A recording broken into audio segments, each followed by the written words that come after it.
கர்த்தருடைய பரிசுத்த நாமத்துக்கு மகிமை உண்டாவதாக. Glory be to the holy name of the Lord. நெகேமியாவின் புஸ்தகம் 4ஆம் அதிகாரம் 20ஆம் வசனத்தை நாம் வாசிப்போம். Nehemiah chapter 4 verse 20. நெகேமியா 4:20.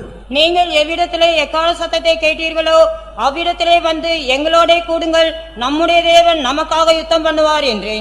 கர்த்தருடைய பரிசுத்த நாமத்துக்கு மகிமை உண்டாவதாக. Glory be to the holy name of the Lord. நீங்கள் எவ்விடத்திலே எக்கால சத்தத்தை கேட்கிறீர்களோ அவ்விடத்திலே வந்து எங்களோடே கூடுங்கள். In what place therefore he hear the sound of the trumpet, resort ye thither unto us. உலகத்திலே பலவிதமான சத்தங்கள் தொனிக்கிறதை நாம் பார்க்கலாம். We can hear many sounds trumpeting everywhere in the world. இன்றைக்கு உலகத்திலே பலவிதமான சத்தங்கள் தொனிக்கிறது. We can hear many sounds in the world. மனிதர்களுடைய சத்தத்தை கேட்கலாம். We can hear the sound of man. மிருகங்களுடைய சத்தங்களை கேட்கலாம். We can hear the sound of animals. பறவைகளின் சத்தங்களை கேட்கலாம். We can hear the sound of the birds. எதிரிகளின் சத்தங்களை கேட்கலாம். We can hear the sound of the enemies. இயந்திரங்களின் சத்தங்களை கேட்கலாம். We can hear the sound of the machines. கர்த்தரை துதிக்கிற சத்தத்தை கேட்கலாம். We can hear the sound of praising God. ஜெபம் பண்ணுகிற சத்தங்களை கேட்கலாம். We can hear the sound of prayer. இப்படிப்பட்ட பல சத்தங்களை, யுத்த சத்தங்களை நீங்கள் இந்த பூமியிலே கேட்க முடியும். We can hear the sound of the war on the earth. ஆனால் இங்கே ஒரு சத்தம் சொல்லி இருக்கிறது, எக்கால சத்தம் என்கிற ஒரு சத்தம். But here we can hear the sound of the trumpet. பழைய ஏற்பாட்டிலே நாம் பார்க்கும் பொழுது அந்த காலத்து முறைப்படி ஜனங்கள் யுத்தங்களுக்கு செல்லும் பொழுது இந்த எக்கால சத்தத்தை அவர்கள் தொனிக்க பண்ணினார்கள். In the Old Testament, according to their customs, the people used to sound the trumpet at the time of war. சந்தோஷமா இருக்கும் பொழுதும் கூட அதை தொனித்திருக்கிறார்கள். Even at the time of joy, they had sounded this. இந்த எக்கால சத்தங்களிலே கூட வித்தியாசங்கள் உண்டு என்பதை நாம் பூமியிலே புரிந்து கொள்ள முடியும். We can understand that there is even differences in the sound of trumpets. அந்த எக்கால சத்தத்திலே கொஞ்சம் கொஞ்சம் வித்தியாசங்கள் இருக்கிறது. அந்த வித்தியாசங்களை அந்த குறிக்கப்பட்ட நபர்கள் கண்டுகொள்வார்கள். There are differences in the trumpets and those particular persons will be able to differentiate it. எக்காலம் விளங்காத சத்தமிட்டால் எவன் யுத்தத்துக்கு ஆயத்தமாவான் என்று வேதத்திலே ஒரு வசனம் சொல்லுகிறது. The word of God says that if the trumpet does not sound properly, then how will one go to war? இன்றைக்கும் காவல்துறையிலே இந்த எக்காலம் ஊதுகிற ஒரு பழக்கம் வைத்திருக்கிறார்கள். Even today in the military we can hear the sound of the trumpet these days also. அதே போல ராணுவத்திலும் கூட இப்படிப்பட்ட பழக்க வழக்கங்கள் இன்றைக்கும் இருக்கிறது. Even in the military we can find these practices.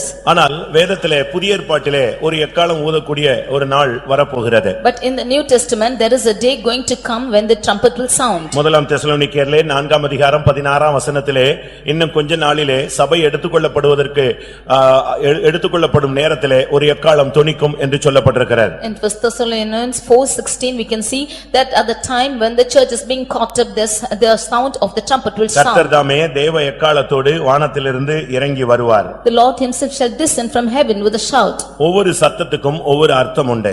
And there is a meaning for every sounding. எக்காலம் ஒரு விதமாக சத்தமிட்டால் ஜனங்கள் ஆயத்தமாவார்கள். If a sound is being trumpeted in the trump, then the people will be getting ready for war. அடுத்து எக்காலத்திலே இன்னொரு சத்தம் கொடுத்தால் ஜனங்கள் யுத்தத்துக்கு வந்து நின்று விடுவார்கள். If another noise is being sounded in the trumpet, then the people will come ready for the war. அடுத்து ஒரு சத்தம் எக்காலத்திலே இன்னொரு வித்தியாசமான சத்தம் கொடுத்தால் உடனடியாக யுத்தத்திலே அவர்கள் கலந்து விடுவார்கள். And if another sound is being trumpeted, then the people will come and gather together for war. அருமையானவர்களே, நாமும் கூட இந்த எக்கால சத்தத்தை நாம் இந்த நாட்களில் கேட்டு வருகிறோம். Even these days we have been hearing the sound of the trumpet. சுவிசேஷ சத்தம் ஒரு எக்கால சத்தம். The gospel which is resounding is the trumpet sound. உபதேசத்தை கேட்பது அது ஒரு எக்கால சத்தம். Hearing the doctrine is also a trumpet sound. அடுத்து ஒரு எக்காலம் தொனிக்க போகிறது. அது நம்மை மறுரூபப்படுத்தி இயேசுவோடு நம்மை இணைக்கக்கூடிய ஒரு சத்தம். Nextly a trumpet is going to sound. It is going to transform us and unite us with Jesus. இதைத்தான் பவுல் சொல்லும் பொழுது முதலாம் கொரிந்தியர் 15ஆம் அதிகாரத்திலே 52ஆம் வசனத்திலே எக்காலம் தொனிக்கும் என்று சொல்லுகிறார். This is what Paul writing to 1 Corinthians 15 chapter verse 52, he says that the last trump shall sound. முதலாம் கொரிந்தியர் 15ஆம் அதிகாரம் 51 52 இந்த இரண்டு வசனங்களிலே எக்காலம் தொனிக்கும் பொழுது நடைபெறுகிற ஒரு மறுரூபத்தின் வேலையை நாம் அங்கே வாசிக்கலாம். We can see in 1 Corinthians 15 chapter 51 and 52 that at the sound of the trumpet there is a transformation which takes place. அதிலே ஒரு வார்த்தை சொல்லி இருக்கிறது, கடைசி எக்காலம் என்று சொல்லி இருக்கிறது. In that word is said that it's the last trump. அப்படியானால் அதற்கு முன்பாகவே சில எக்காலங்கள் ஊதப்படுகிறது. If so, there are other trumpets which have been blown before it. அதைத்தான் நான் உங்களுக்கு சுட்டிக்காட்டினேன். சுவிசேஷம் அறிவிக்கப்படுவது ஒரு எக்காலம். That is why I said revealing the gospel is also a trumpet. அடுத்து உபதேசம் கொடுத்து உங்களை ஆயத்தப்படுத்துவது ஒரு எக்காலம். Nextly, giving you the doctrine and making you ready is a trumpet. அடுத்து இந்த பரிசுத்தவான்களுடைய ஐக்கியத்திலே இணைந்து நீ கட்டப்படுவது அந்த சத்தியத்தை கேட்பது ஒரு எக்கால சத்தம். Nextly, you being built up in the fellowship of the saints and being built up with that doctrines is a trumpet. நாம் இப்பொழுது இதெல்லாம் கடந்து வந்திருக்கிறோம். We have been coming across all these things. இனி நாம் சந்திக்க போகிறது கேட்க போகிறது கடைசி எக்காலம். Hereafter, what we are going to meet and hear is the last trump. அந்த கடைசி எக்காலம் தொனிக்கும் பொழுது நாம் எல்லாரும் மறுரூபமாக்கப்படுவோம். When the last trump shall sound, we shall all be transformed. ஒரு நிமிஷத்திலே ஒரு இமை பொழுதிலே நாம் எல்லாரும் மறுரூபமாக்கப்படுவோம். In a moment, in a twinkling of an eye, we shall all be transformed. எக்காலம் தொனிக்கும் அப்பொழுது மரித்தோர் அழிவில்லாதவர்களாய் எழுந்திருப்பார்கள் நாமும் மறுரூபமாக்கப்படுவோம் என்று பவுல் அழகாக சொல்லுகிறார்.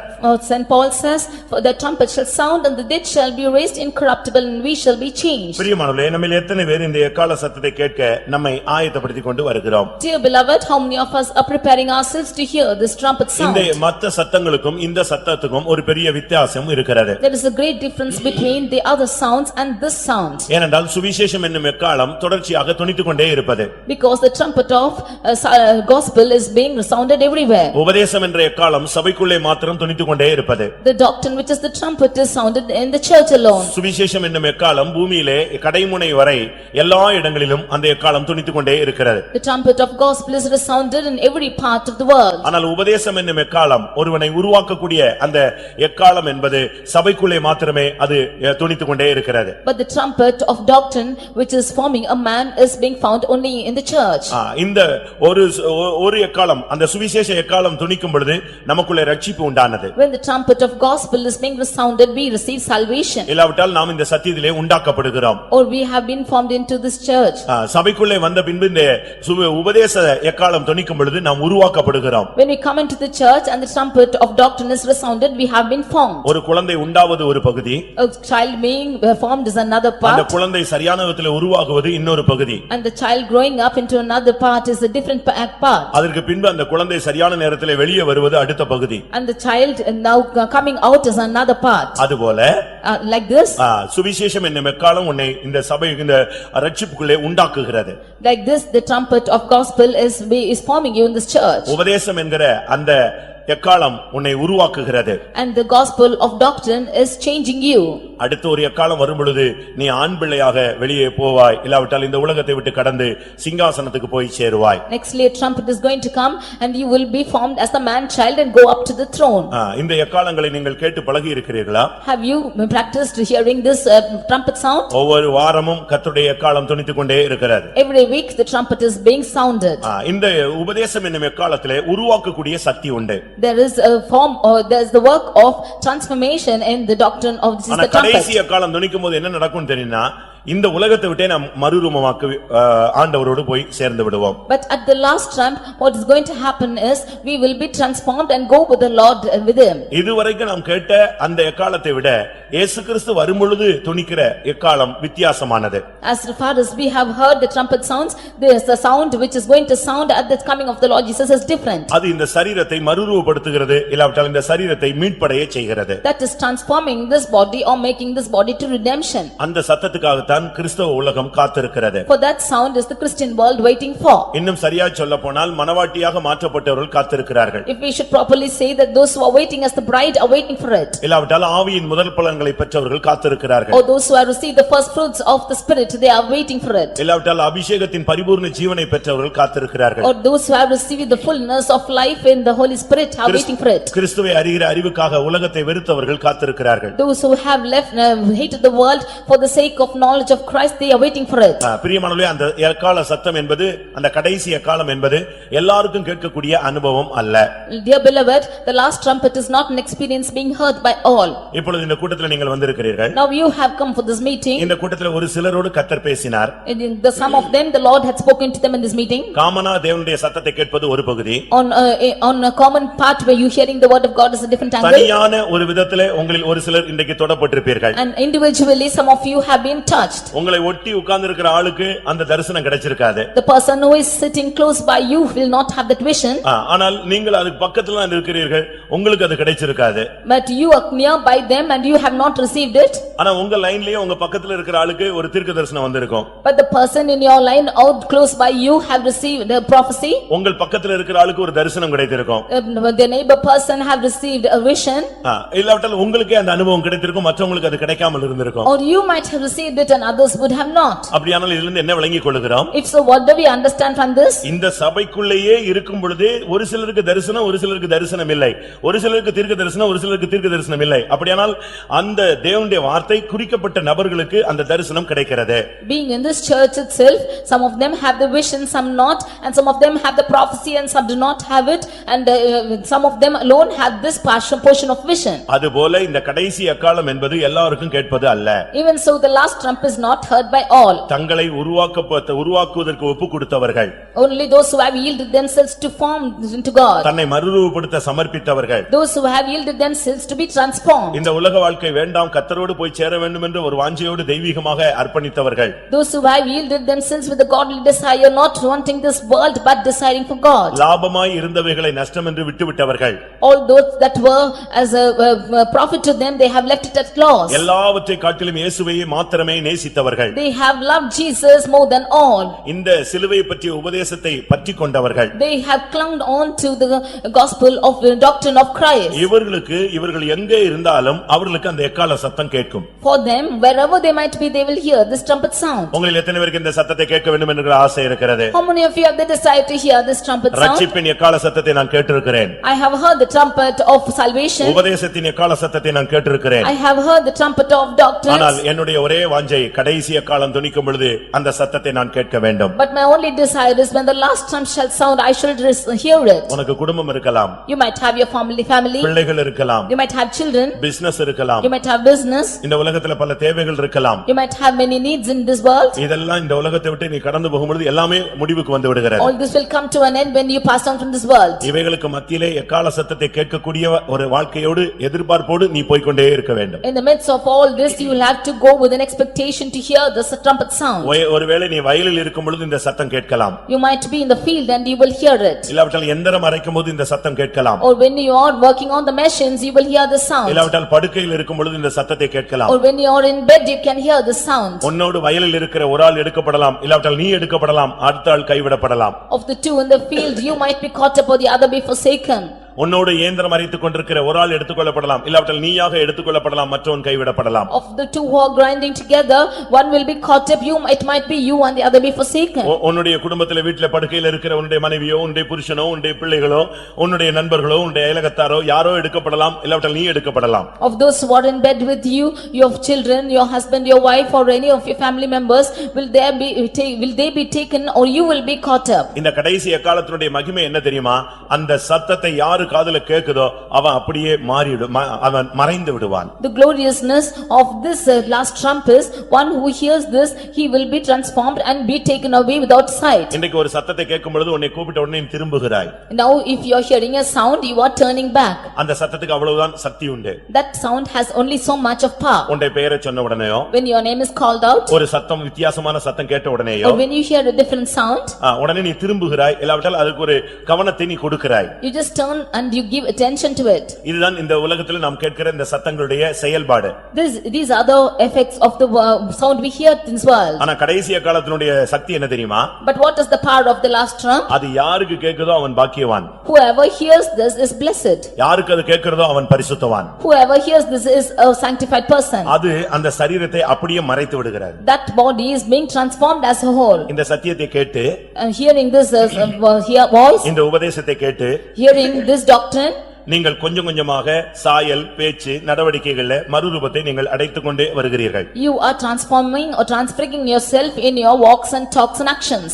ஆனால் இன்னொரு மறுரூபம் இருக்கிறது. But then is another transformation. இந்த உலகத்தில் அதற்கு பின்பு நீ தென்பட மாட்டாய். You will not be seen in this world anymore. காணப்படாமல் எடுத்துக்கொள்ளப்படக்கூடிய தன்மை இந்த எக்கால சத்தத்துக்கு உண்டு. Without being seen, the trumpet will transform you and take you away without being seen. அந்த சத்தம் கேட்ட உடனே அவன் மறைந்து விடுவான். When he hears this sound, he will vanish away. என்றால் அது அவனை எடுத்துக்கொள்கிறது. That means he is being caught up. அதுதான் அந்த சத்தத்தினுடைய மகிமை. That is the gloriousness of this அந்த voice. சத்தம் கேட்ட உடனே அந்த கேட்கிற நபருடைய காதுல தொனிச்ச உடனே அவன் அப்படியே மறுரூபமாகி என்றென்றும் தேவனோடு இருக்கும்படியாக எடுத்துக்கொள்ளப்படுகிறான். When this sound is resounded in a person's ear, he is being transformed and being caught up with the Lord to be with him forever. இங்கே நெகேமியாவின் புத்தகத்திலே அவன் சொல்லுகிறான், எவ்விடத்தில் எக்காள சத்தம் கேட்கிறதோ அவ்விடத்திலே நீங்கள் வந்து கூடுங்கள். And here Nehemiah he says, whatever place he hear the sound of the trumpet resort ye thither unto us. எக்காளம் எந்த இடத்துல அடிக்குதோ அந்த இடத்துல போய் சேரணும். அதுதான் அந்த எக்காள சத்தத்தினுடைய நோக்கம். நான் இங்க இந்த இடத்துல இருந்து நாங்கள் எக்காளம் ஊதுகிறோம், இங்கே வாருங்கள். அதுதான் அந்த சத்தியத்தினுடைய மேன்மை. The main intention of the trumpet being blown is, wherever the trumpet is being blown, you should be gathered there. ஆனால் இந்த எக்காளம், இந்த கடைசி எக்காளம் எங்கே தொனிக்கும் தெரியுமா? But you know where the last trumpet is being sounded? அதைத்தான் முதலாம் தெசலோனிக்கேயர் 4:16 நான் உங்களுக்கு சொன்னேன். That is what I said in 1 Thessalonians 4:16. அது மகிமையிலே இல்லாவிட்டால் மத்திய ஆகாயத்திலே அடிக்கக்கூடிய தொனிக்கக்கூடிய ஒரு எக்காளம். It is a sound of the trumpet which is resounded in the midst of the air. கர்த்தர் தாமே ஆரவாரத்தோடும் பிரதான தூதனுடைய சத்தத்தோடும் தேவ எக்காளத்தோடும் வானத்திலிருந்து இறங்கி வரும்பொழுது தொனிக்கிற சத்தம். This is the sound that it is resounded for the Lord himself shall descend from this heaven with a shout with the voice of the archangel and the trumpet எக்காள of God. சத்தம் எவ்விடத்தில் கேட்கிறீர்களோ நீங்கள் அவ்விடத்திலே போய் கூட வேண்டும். Whenever you hear the trumpet sound, you should go and resort there. அப்படியானால் இந்த சத்தத்தினுடைய மகிமை என்ன? பூமியில் இருக்கிற மனிதன் அங்கே எக்காளம் தொனிக்கிறது வானத்திலே, இந்த மனிதன் அந்த இடத்துல போய் அவரோடு மத்திய ஆகாயத்திலே கூடுகிற ஒரு அனுபவம். Therefore, what is the glory of this sound? When this trumpet is sounded, this earthly man is gathering himself with the Lord in the skies. ஏனென்றால் இந்த எக்காளம் வானத்திலே தொனிக்கிறது. Because this sound is trumpeted in the air. இந்த சத்தத்துக்கு சொந்தக்காரன் அவன் பூமியிலே எந்த பகுதியிலே இருந்தாலும், ஒருவேளை மண்ணுக்குள்ளே மறைந்து செத்து அவன் அழுகி போயிருந்தாலும், கிறிஸ்துவுக்குள் மரித்தவர்கள் முதலாவது உயிரோடு எழுந்திருப்பான். அந்த சத்தம் அந்த செத்து கிடந்து அழுகி போன சரீரத்துக்குள்ள ஜீவனாய் பாய்ந்து அவனையும் எழுப்பி கொண்டு செல்லும். Those who are hearing this voice, even if he is dead and if even is gone to the mud like that, he will be risen up and he will be resurrected when he hear this voice. அதனால தான் கிறிஸ்துவுக்குள் மரித்தவர்கள் முதலாவது எழுந்திருப்பார்கள் என்று சொல்லப்பட்டிருக்கிறது. That is why it is said that the dead in Christ shall rise first. இதைத்தான் பவுல் சொல்லும் பொழுது ஒரு நிமிஷத்திலே ஒரு இமைப்பொழுதிலிருந்து ரெண்டு கூட்டத்தை சொல்லுகிறார். That is what when Son Paul says that in a moment and in a twinkling of an eye. கர்த்தருடைய பரிசுத்த நாமத்துக்கு மகிமை உண்டாவதாக. Glory be to the holy name of the Lord. இந்த இடத்துல அவர் சொல்லும் பொழுது இந்த எக்காள சத்தத்தை எங்கே கேட்கிறீர்களோ அங்கே வந்து கூடுங்கள். Here he says, wherever you hear the sound of the trumpet, you resort together. நம்முடைய தேவன் நமக்காக யுத்தம் பண்ணுவார். Our God will fight for us. மகிமையிலே ஒரு மனிதன் மறுரூபப்படுவது என்பது ஒரு பெரிய யுத்தகளம். The man being transformed in the glory is a war field. கிறிஸ்துவுக்காக நிற்பது என்பது ஒரு யுத்த வாழ்க்கை. Standing for Christ is a battlefield. இந்த உபதேசத்தில் நிற்கிறதுங்கிறது ஒவ்வொரு நாளும் ஒரு யுத்தகளம் போல. Standing for the doctrine is every day a warring affair. ஏனென்றால் பாடுகள் மத்தியிலே போக வேண்டும். Because you should go in the midst of sufferings. சிலுவையை சுமந்து போக வேண்டும். You should carry the cross and go. விசுவாச பரீட்சையிலே நிற்க வேண்டும். You should stand firm in the battle of faith. பண்ணின பிரதிஷ்டையிலே உண்மையா இருக்க வேண்டும். You should be true in the consecration that you make. கிறிஸ்துவின் அன்பை விட்டு பிரிய கூடாது. You should not depart from the love of Christ. ஆண்டவர் கொடுத்த உபதேசங்களை விட்டு விலக கூடாது. You should not depart from the doctrines which the Lord has given you. நீதியாக நேர்மையாக நடக்க வேண்டும். You should walk uprightly and justly. நீதிமான்களாய் ஜீவிக்க வேண்டும். You should live as righteous. இந்த உலகத்திலே எந்த சூழ்நிலையிலும் நாம் அடிமைப்பட்டு போய் விட கூடாது. Whatever situations it might be, you should not be a bondage to it. இயேசுவின் வருகையில போணும்னா 10 காசு கடன் இருக்க கூடாது. If you should go in the coming of the Lord, you should not be in debt even for 10 pice. இயேசுவின் வருகையில போணும்னா 1 ரூபாய் கூட நீ வட்டி வாங்கி இருக்க கூடாது. You should not get anything for usury even for 1 rupee in which you should not come to Lord. இந்த உலகத்தை விட்டு கடந்து போகுது உலகத்தின் கட்டுகள் உனக்கு ஒன்று கூட இருக்க கூடாது. When you go away from this world, the bonds of this world should not be found in you. பிரியமானவர்களே ரொம்ப கவனமாக இருக்க வேண்டிய ஒரு காலம். Dear beloved, it's a time when you should be very careful. நீங்கள் எக்காள சத்தத்தை எவ்விடத்தில் கேட்கிறீர்களோ அந்த இடத்திலே வந்து கூடுங்கள். In what place you hear the sound of the trumpet, you resort together. எக்காள சத்தத்தை கேட்கணும்னா நான் இன்னைக்கு 7 காரியங்களை உங்களுக்கு முன்பாக வைக்கிறேன். If you should hear the sound of the trumpet, I place before you 7 things today. நெகேமியாவிலே 4ஆம் அதிகாரத்திலே 21 இருந்து 23 வரை பார்த்தால் 7 காரியங்கள் சொல்லப்பட்டிருக்கிறது. In Nehemiah chapter 4 verses 21 to 23, there are 7 things told here. ஒரு எக்காள சத்தத்தை கேட்க அவன் எப்பொழுதும் ஆயத்தமாக இருக்க வேண்டும். To hear the sound of the trumpet, one should be always ready. இந்த வார்த்தையை சொல்லிவிட்டு அவர் சொல்லுகிறார், நாங்கள் இப்படி காத்திருந்தோம். Saying so, he is telling that we have been waiting like this. இப்படியே நாங்கள் வேலை செய்து கொண்டிருந்தோம். Like this we have been working. எக்காள சத்தத்தை கேட்கணும்னு ஆசைப்பட்டவன் கர்த்தருடைய வேலையை செய்யக்கூடியவனாக முதலாவது தன்னை அமைத்துக் கொள்ள வேண்டியது அவசியம். Those who decide to hear the sound of the trumpet should prepare himself for the work of the Lord. உலகத்திலே நான் பல இந்த காரியங்களை சொல்லும்பொழுது நீங்கள் கவனியுங்கள். When I tell you these things, you should hear. எக்காள சத்தத்தை கேட்கணும், மறுரூபமாகணும், கடைசி எக்காள சத்தத்தை கேட்டு அவரோடு போய் சேரணும்னு சொன்னா முதலாவது நீ கர்த்தருடைய வேலையை செய்யக்கூடியவனாய் மாற வேண்டும். If you should hear the trumpet of the Lord and if you should hear the last trump and go in his coming, then you should join the work of the Lord. கர்த்தருடைய வேலை என்று சொல்லும் பொழுது நெகேமியா 6:3 பார்க்கும் பொழுது அது ஒரு பெரிய வேலை. When you see in Nehemiah 6:3, it is a great work. அது தேவனுடைய வேலை, அது பெரிய வேலை. The work of the Lord is a great work. உன்னுடைய இந்த உலக வேலைகளை காட்டிலும் அது கர்த்தருடைய வேலை. அதனால் அது முக்கியமாய் பெரிய வேலையாக தேவனால் வர்ணிக்கப்படுகிறது. More than all your works, the work of the Lord is great and therefore it's a great work of the Lord. நெகேமியா 4:19 பார்க்கும் பொழுது அந்த வேலை விஸ்தாரமான வேலை. When we see in Nehemiah 4:19, we see that the work is great and large. கர்த்தருக்காக நீ எதையாவது செய்திருக்கிறாயா? Have you done anything for the Lord? ஆண்டவருடைய வேலையை நீ செய்திருக்கிறாயா? Have you done the work of the Lord? இந்த உலகத்துல எவ்வளவோ கஷ்டப்பட்டு நீங்க வேலை செய்றீங்க. You are laboring hard in this world. யாத்திராகமம் 1:11 அவர்கள் சுமை சுமக்கிற வேலை செய்தார்கள். Exodus 1:11, we see that they were carrying burdens. உலகத்தின் வேலைகள் என்பது உங்களை பாரத்தில் அழுத்தக்கூடிய காரியங்கள். The work of the world is always putting you and afflicting you.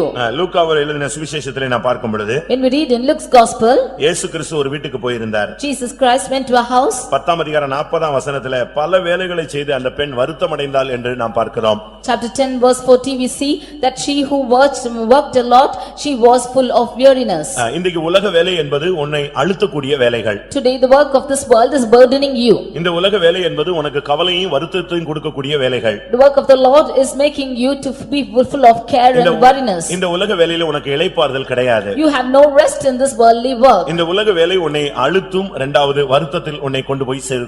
The worldly work will only put you into burdens and put on into weariness. ஆனால் அதை செய்யாமல் இருக்க முடியாது. But you cannot be without doing it. அதை செய்தாதான் சாப்பிட முடியும். Only after you do this work you can eat. ஆனால் இவைகளுக்கு மத்தியில நீ கர்த்தருடைய வேலையும் நீ செய்ய வேண்டும். But in the midst of these works you should do the work of the Lord. யாத்திராகமம் 36:1 பார்க்கும் பொழுது Exodus 36:1, when we read, பரிசுத்த ஸ்தலத்தின் வேலை உனக்குள்ளே நடந்து கொண்டே இருக்க வேண்டும். you should have the service of the sanctuary in your life. என்றைக்கு இந்த மார்க்கத்தில் நீ கையில வேதத்தை தூக்கினாயோ அன்றிலிருந்து உன்னுடைய இலக்கு பரிசுத்தம் என்பதை நீ மறந்துவிடக் கூடாது. On the day that you have taken the word of God in your hands, you should not forget that your work is holiness. பரிசுத்த ஸ்தலத்து திருப்பணிகளுக்கு அடுத்த சகல வேலைகளையும் கர்த்தர் கற்பித்தபடி நீ செய்ய வேண்டும். You should do the work of the service of the sanctuary in the manner that the Lord has commanded you to do. உலகத்துல தொழில் இருக்கலாம். You might have a business in the world. உங்களுக்கு ஏதாவது ப்ரொபஷனலா உன்னுடைய வேலை இருக்கலாம். You might have a professional work. ஆனால் இவைகளுக்கு மத்தியில பரிசுத்த ஸ்தலத்தினுடைய வேலையை நீ என்ன செய்கிறாய்? But in the midst of all this, what is your work of the service of sanctuary? பரிசுத்தம் என்பது உன்னுடைய ஜீவியத்திலே ஒரு அங்கம். Your sanctification is a part of your life. உன்னுடைய பேச்சில் பரிசுத்தம் தேவை. You need a sanctification in your word. உன் வாழ்வின் ஒவ்வொரு அம்சங்களிலும் பரிசுத்தம் தேவை. You need a sanctification in every aspect of your life. ஏனென்றால் நாம் ஆராதிக்கிற தேவன் பரிசுத்தத்தில் வைராக்கியம் உள்ளவர், பரிசுத்தத்திலே பட்சிக்கிற அக்னியாக இருக்கிறார். Because the Lord whom we worship is zealous in his holiness and he is a consuming fire in holiness. Our பரிசுத்தத்தில் பூரணர். He is a perfect in holiness. மகா பரிசுத்தமான தேவன். He is a most holy God. அவரை தரிசிக்க நமக்கும் பரிசுத்தம் தேவை. That we might see him, we need that holiness. அதனால பரிசுத்த ஸ்தலத்தினுடைய திருப்பணிகளுக்கு அடுத்த வேலை பரிசுத்தத்தை குறித்துதானே ஒரு வேலை உனக்குள்ளே நீ நடப்பித்துக் கொண்டே இருக்க வேண்டும். Therefore the service of the sanctuary or the work of holiness should take part in your life. கர்த்தருடைய பரிசுத்த நாமத்துக்கு மகிமை உண்டாவதாக. Glory be to the holy name of the Lord. யாத்திராகமம் 39:32 32 பார்க்கும் பொழுது Exodus 39:32. அடுத்து ஆசரிப்பு கூடாரத்தின் வேலை என்று சொல்லி இருக்கிறது. Nextly we see that it's the work of the work of the sanctuary. உன்னுடைய சரீரம் தேவனுடைய ஆலயம் இல்லாவிட்டால் தேவனுடைய கூடாரம். Your body is the temple of God. அதை தெய்வீகமாக நீ கட்டி எழுப்ப வேண்டியது அவசியம். That you should build godly way. இந்த உலகத்துல கர்த்தருடைய வேலையை நீ ஏதாவது செய்கிறாயா? Are you doing any work of the Lord in this world? அவர் ஒரு வேலையை செய்து அதை விட்டு போயிருக்கிறார். He has done a work and he has left it back. நாம் அதை செய்வோம் என்கிற நம்பிக்கையில் தான் நம்முடைய கரத்திலே அதை கொடுத்து விட்டு போயிருக்கிறார். With the hope that we will accomplish it, he has given it to our hands. அந்த ஊழியத்தை நாம் செய்ய வேண்டும். We should do that work. அது தேவனுடைய திட்டம். That is the plan of God. கொலோசியர் 1:24 நாம் பார்க்கும் பொழுது, When we read in Colossians 1:24, கிறிஸ்துவின் பாடுகளில் குறைவானதை என்னுடைய மாம்ச சரீரத்திலே நான் நிறைவேற்றுகிறேன் என்று பவுல் சொல்லுகிறார். St. Paul says that which was lacking in the sufferings of Christ, I fulfill it in my body of flesh. அன்றைக்கு அவர் பட்டணங்கள் தோறும் கிராமங்கள் தோறும் நன்மை செய்கிறவராக சுற்றித் திரிந்தார். He walked about through villages and the places and cities doing good. நீங்க 24 மணி நேரம் உங்களுக்காகவே கிரியை செய்துவிட்டு தேவனுக்காக ஒன்றும் செய்யாமல் நித்தியத்தை நீங்கள் எப்படி எங்கே போய் கழிப்பீர்கள்? 24 hours you are working for yourself and not working for the Lord in eternity. Where will you go and spend? காலையில எழும்புனதுல இருந்து நைட்ல தூங்க போற வரைக்கும் உங்களுக்காக தான் நீங்க செயல்பட்டுக்கிட்டே இருக்கீங்க. From the morning even until night you are working only for yourself. இன்னும் சொல்ல போனால், Even if you should add more, வாரத்துல ஒரு 3 மணி நேரம் கூட உனக்கு சர்வீஸ்ல கண்டினியூவா வந்து உட்கார முடியல. even for 3 hours in a week you are not able to sit continuously in the service. அது 3 மணி நேரம் தான் அந்த service time.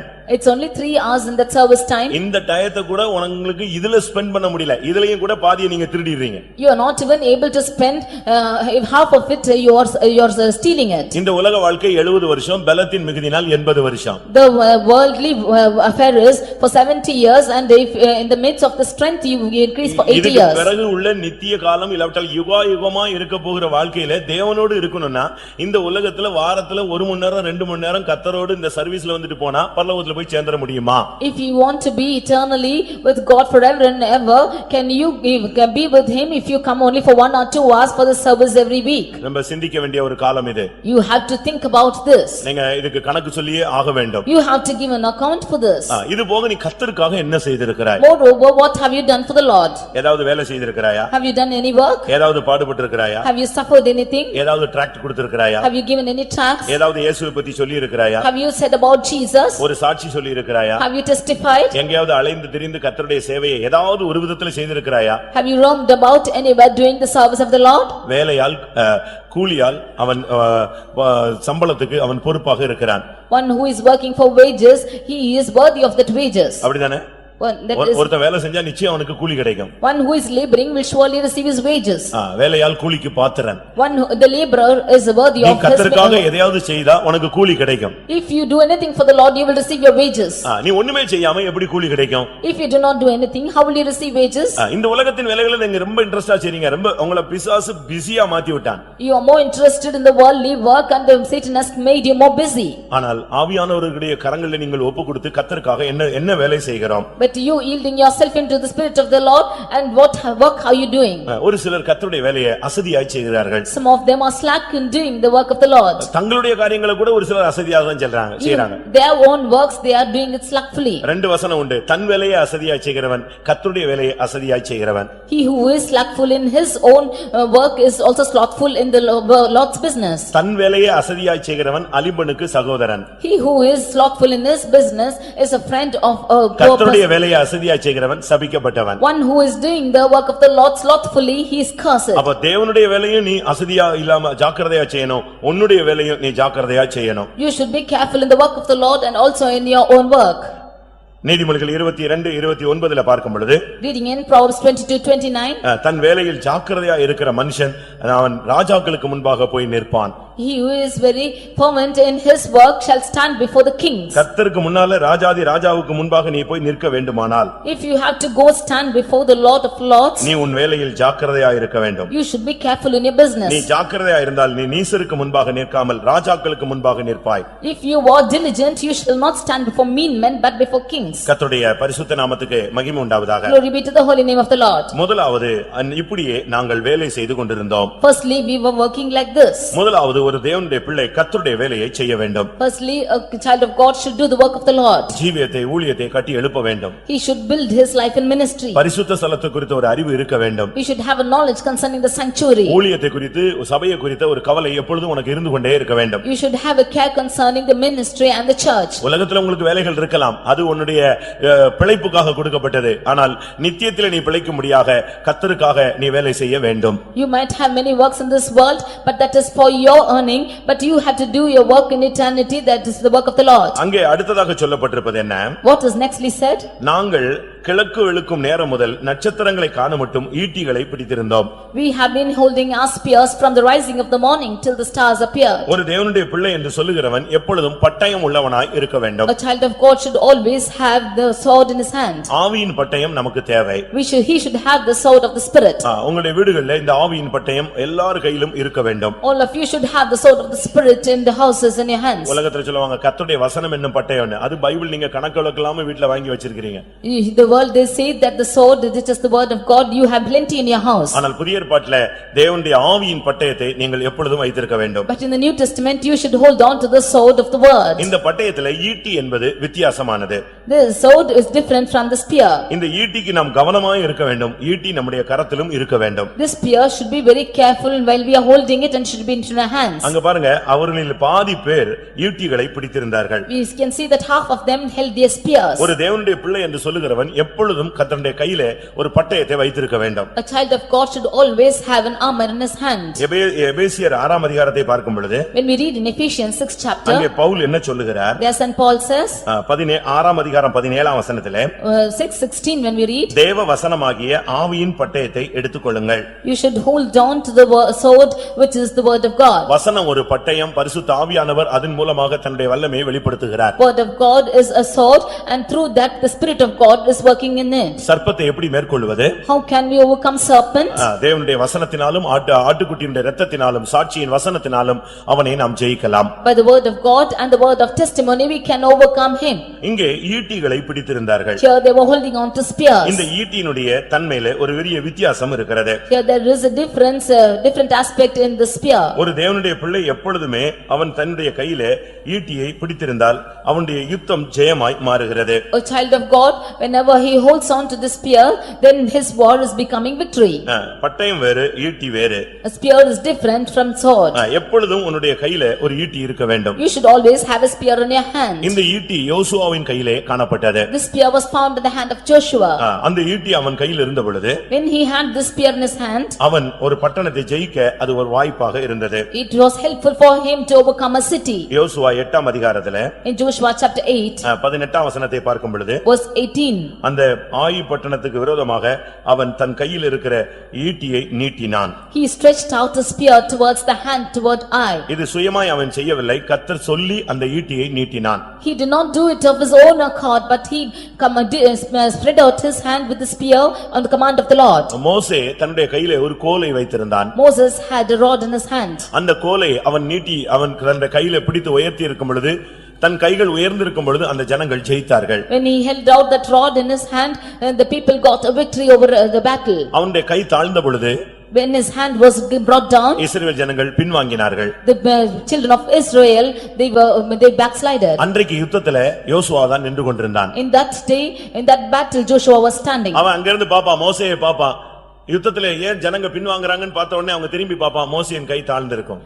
He saw Moses, why the people were not prevailing, they were backsliding. He saw that Moses' hand was let down. இதை அவன் பார்த்துக்கொண்டே இருந்தான். He saw that like that. கைகள் உயர்த்தினால் ஜெயம், கைகள் தாழ்ந்தால் தோல்வி. If your hands are raised up, you have victory. If your hands are let down, there is defeat. இப்பொழுது மோசே கிடையாது. Now Moses is not there. இப்ப மோசேயின் ஸ்தானத்திலே யோசுவா வந்து விட்டான். In the state of Moses comes Joshua. அதே போல ஒரு யுத்த களம். Like this, a battlefield. இப்ப கர்த்தர் சொன்னார், உன் கையில் இருக்கிற ஈட்டியை அந்த பட்டணத்துக்கு நேராக நீட்டு. Now the Lord says, stretch out the spear towards that city. யோசுவா தன் கையில் இருந்த ஈட்டியை பட்டணத்துக்கு நேராக நீட்டினான். Joshua stretched out the spear in his hand towards the city. நீட்டினான்னு சொன்னா சும்மா ஒரு நிமிஷம் நீட்டல. He did not hold just for a moment. நீட்டினது எவ்வளவு நேரம் தெரியுமா? Do you know how long he held out? ஜெயம் கிடைக்கிற வரைக்கும் அவன் தன் கையை கீழவே போடல. Till they obtained victory, he did not put his hand down. நீங்க எவ்வளவு நேரம் கை வைத்து ஸ்தோத்திரம் பண்ணுவீங்க? How long do you lift up your hands and praise God? 8 மணி நேரம் ஒரு மிஷின்ல வேலை செய்வீங்க. ஆனா 8 நிமிஷம் உங்களால கை வைத்து நிக்க முடியாது. You will work on a mission for 8 hours, but for 8 minutes you cannot lift up your hands. ஆனால் யுத்தகளம் முழுவதும் யுத்தம் ஜெயிக்கும் வரை அவன் தன் கையை மடக்கவே இல்லை. But in the whole of the battlefield, until they got victory, he did not fold his hands. யோசுவா 8ஆம் அதிகாரம் 26ஆம் வசனத்தை பார்க்கும் பொழுது Joshua 8:26 when we read, ஆயீயின் குடிகள் எல்லாம் சங்கரித்து தீருமட்டும் யோசுவா ஈட்டியை நீட்டிக் கொண்டிருந்த தன் கையை மடக்கவில்லை. Joshua drew not his hand back wherewith he stretched out the spear until he had utterly destroyed all the inhabitants of Ai.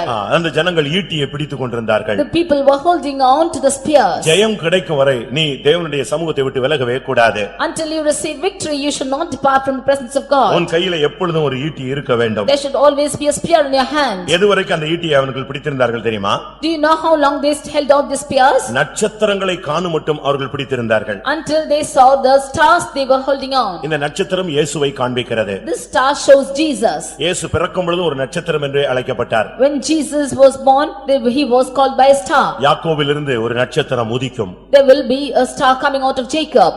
அதிகாலையின் அவர் மகனாக விடிவெள்ளியாக ஒரு காலத்தில் உதித்தார். He will rise as the morning star.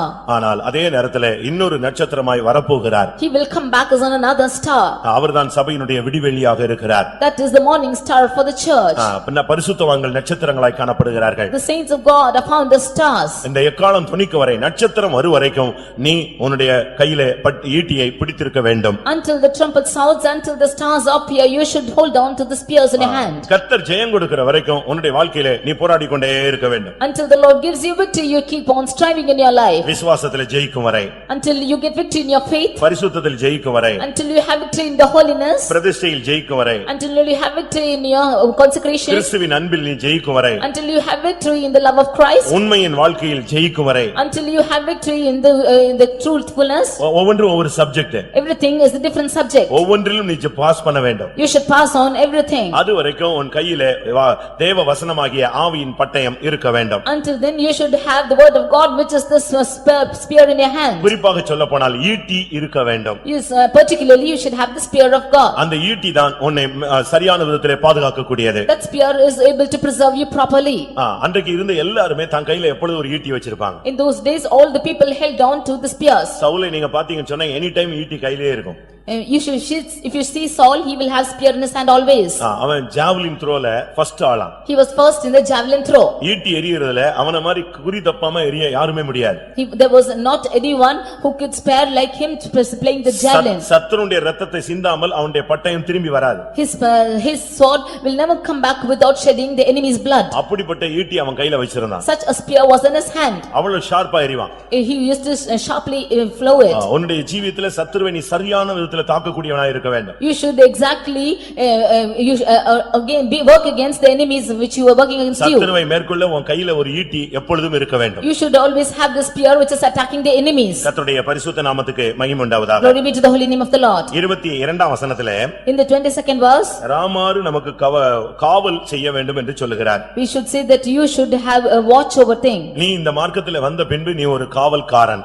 After you come into this religion, you are a watchman. உன்னுடைய குடும்பத்துக்கு நீ ஒரு காவல்காரன். You are a watchman to your family. அதேபோல நீ சபையிலும் நீ ஒரு காவல்காரன். You are a watchman to the church. மனுபுத்திரனே உன்னை இஸ்ரவேல் புத்திரருக்கு நான் காவல்காரனாக ஏற்படுத்தினேன். O son of God, I have made you a guard to the children of Israel. காவல் என்பது தேவன் கொடுத்த ஒரு ஊழியம். Watchman or the guard is the ministry which the Lord has given. ஆதியாகமத்தை நாம் பார்க்கும் பொழுது When we read in Genesis, ஆண்டவர் அங்கே தோட்டத்திலே காவல் காக்கும்படியாக மனிதனை வைத்திருந்தார். the Lord had kept man to watch over the garden of God. ஆதியாகமம் 2:15 பார்க்கும் பொழுது Genesis 2:15 when we read, அந்த தோட்டத்தை காக்கவும் அதை பண்படுத்தவும் தேவன் அவனை கொண்டு வந்து வைத்தார். the Lord had kept him that he might dress the garden and keep it. ஒரு தேவனுடைய பிள்ளை எப்பொழுதும் ஒரு கேர்ஃபுல்லா இருக்க வேண்டிய ஒரு காலம். A child of God should be very careful these days. பகலோ இரவோ நீ ஒரு காவல்காரன். May it be day or night, you are a watchman. இல்லாவிட்டால் நீ ஒரு ஜாமக்காரன் என்று நீ புரிந்து கொள்ள வேண்டும். Or else you should think that you are watching over the night. எப்பொழுதும் பகலிலும் நீ விழிப்பா இருக்க வேண்டும், இரவிலும் நீ விழிப்பாக இருக்க வேண்டும். You should be awake both in the day and at the night. நீ உன்னை காவல்காரனாக வைத்திருக்கிறாயா? Are you keeping yourself as a guard? இன்னைக்கு காவல்னு சொன்னா ஒரு சிலர்லாம் தூங்கிடுவாங்க. Some of them, when we say we keep for guard, they will sleep in the night. ஒரு விழிப்பின் ஆவி நமக்கு இந்த நாட்கள்ல அவசியம். We need the spirit of waking within us. ஒன்று உன்னுடைய வழியை காத்துக்கொள்வது, மற்றொன்று உன்னுடைய வாயை காத்துக்கொள்வது. One thing is to preserve your ways and nextly to preserve your mouth. பல காரியங்களை காத்துக்கொள்ள வேண்டும் என்று வேதத்தில் சொல்லி இருக்கிறது. You have many things to preserve in the word of God. நாகூம் 2ஆம் அதிகாரம் 1ஆம் வசனத்தை பார்க்கும் பொழுது, In Nahum chapter 2 verse 1, உன் வழியை காவல் பண்ணு. you preserve your ways. உன்னுடைய வழி சரியா இருந்தா கர்த்தர் அதுல வந்துகிட்டே இருப்பார். If your way is right, the Lord will keep on coming with you. உன்னுடைய வழி உன்னுடைய வழியாக இருக்க கூடாது, தேவனுடைய வழியாக இருக்க வேண்டும். Your way should not be your way but the way of the Lord. ஆண்டவர் ஏசாயாவிலே சொல்லும் பொழுது, When the Lord speaks in Isaiah, உன்னுடைய வழிகள் என் வழிகள் அல்ல என்று சொல்லுகிறார். your ways are not mine. அது பழைய ஏற்பாட்டு வார்த்தை. That is an Old Testament word. புதிய ஏற்பாட்டிலே என்னுடைய வழியில் நீ இருக்கிறாய் என்று உன்னை பார்த்து கர்த்தர் சொல்ல வேண்டும். In the New Testament, the Lord should say that you are in my ways. உன்னுடைய வழியை நீ காவல் செய்ய வேண்டும். You should watch over your ways. வேதத்திலே சொல்லி இருக்கிறது. The word of God says, ஒரு வழி உண்டு, அது பெரிய பாதை, அது ராயல் பாத்னு இங்கிலீஷ்ல சொல்லி இருக்கிறது. there is a path which is royal. ஒரு பாஷையில அது ஹைவேன்னு சொல்லி இருக்கிறது. In another tongue it is said as highway. ஏசாயா 35ஆம் அதிகாரம் 8ஆம் வசனத்திலே பார்க்கும் பொழுது, Isaiah 35 verse 8, அங்கே பெரும்பாதை என்று தமிழ்ல சொல்லி இருக்கிறது. we see that it's a great path in Tamil. இங்கிலீஷ்ல ஹைவேன்னு சொல்லி இருக்கிறது. In English it is an highway. தெலுங்குல ராஜபாதை என்று சொல்லி இருக்கிறது. In Telugu it's a king's highway.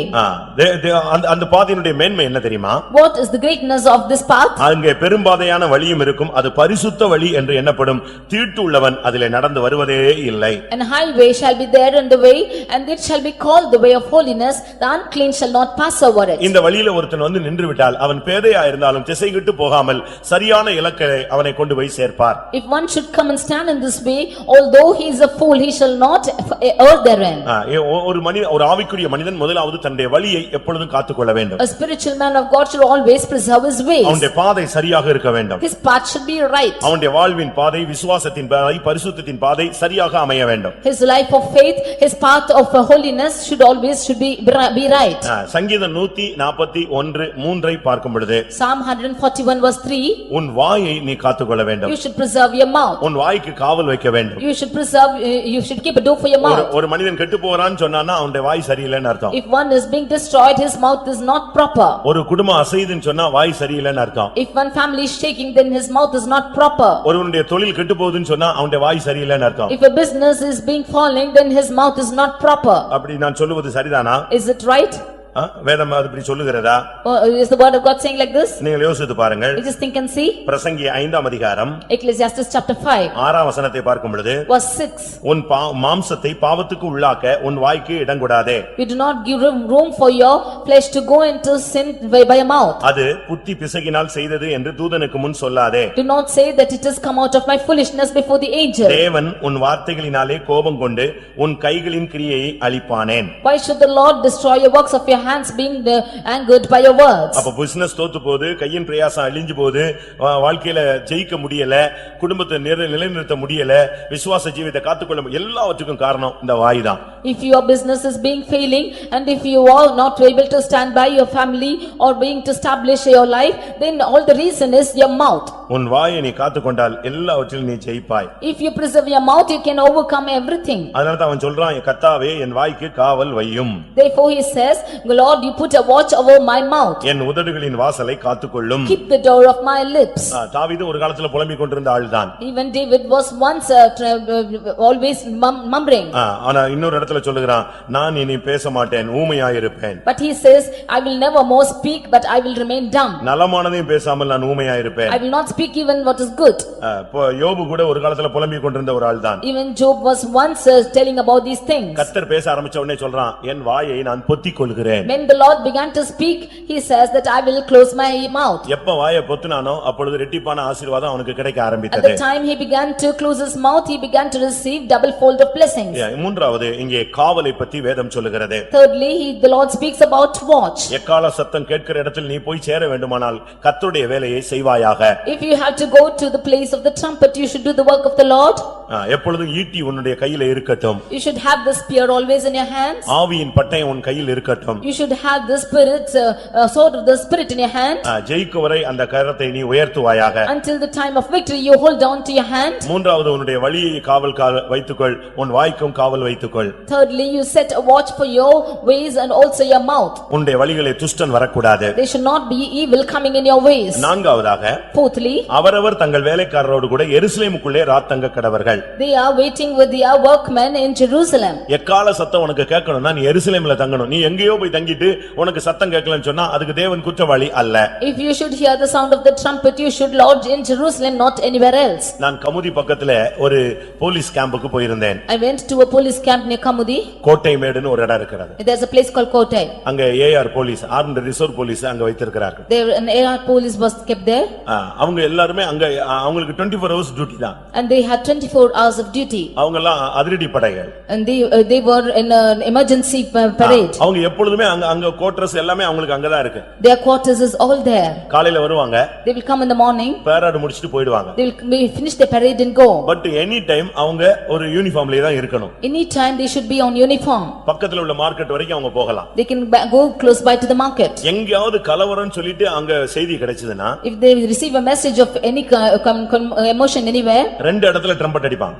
he will trumpet two places. அந்த குவார்ட்டர்ஸ்க்கு நடுவுல வந்து ஒரு trumpet ஊதுவாங்க. He will trumpet in the midst of the quarters. நீங்க போலீஸ்ல லைன்ல பாத்தீங்கன்னு சொன்னா சாயங்காலத்துல அந்த பேரட்ல எல்லாம் ஊதுறதை நீங்க பாத்துக்கலாம். If you go if you see in the police lines, there will be a parrot which is being trumpeted every day. எங்க கலவரம் நடந்தாலும் இவங்க போகணும்னு ஆர்டர் வந்துருச்சுன்னா உடனே ஊதுவாங்க.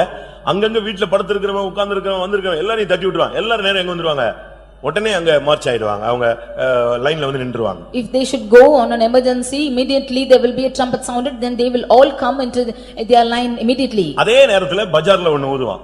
They will blow it in the bazaar in the same way. Suppose அவங்க ஏதாவது வேலைக்காகவோ ஏதாவது வாங்கவோ எதுக்காவது இவ்வளவு தூரம் வந்திருந்தால் அதே சவுண்ட் அங்க அடிச்ச உடனே அவன் உடனே இங்க வந்து ஜாயின் பண்ணிடுவாங்க. Had they gone for any job to the bazaar, even that sound is being trumpeted there, immediately they will come and join the sound. வானத்துல எக்காலம் ஊதும், அதே நேரத்துல சபைக்குள்ள ஒரு எக்காலம் ஊதும். கரெக்ட்டா உடனே அதே டைம் உடனே கர்த்தர் மாத்தி விடுவார். The trumpet will be sound in the skies, also there will be a trumpet in the church and the Lord will transform you. அப்ப இந்த சத்தத்தை கேட்கணும்னா நீ எங்க தங்கணும்? எருசலேமிலே தங்கணும். If you should hear this sound, you should lodge in Jerusalem. எருசலேமில் தங்கின மனுஷனுக்கு தான் இந்த சத்தம் கேட்கும். Only to the one who is lodging in Jerusalem will hear the sound. எருசலேம் என்பது சபையை காண்பிக்கிறது. Jerusalem shows the church. எருசலேம் என்பது சமாதானத்தை காண்பிக்கிறது. Jerusalem shows peace. அது தேவனுடைய நகரம் என்று நாம் விளங்கிக் கொள்ளலாம். We can understand that is the city of God. அது தேவ சமூகத்தை காண்பிக்கிறது.